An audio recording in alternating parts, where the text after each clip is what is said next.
ngalobi ete yebisa toko yebisa yango balingana eyebisa mana bato mabeteke liloba yepande kona bino nkola benga bango te me bande ko bana pensée négative na mitu bosoe bateke nde kona bino azali kola filet yawe yemo kasimbi filet ango abwaki na mai ese filet pona akaba mbisi filet zo bimisa nini nakoba akote na filet na nzete eteni ya nzete kote na filet na makasa ya nzete kote na filet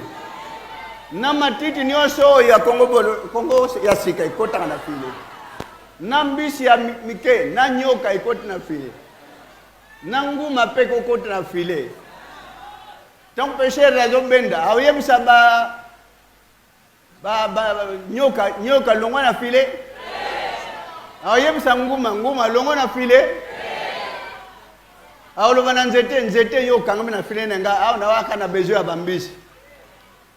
ndeko na bino prophète KHONDE a filet nzamba asimbi na maboko na ye abwaki yango ne ba en tout cas message faut boyebisa na bato nyonso ba comprendre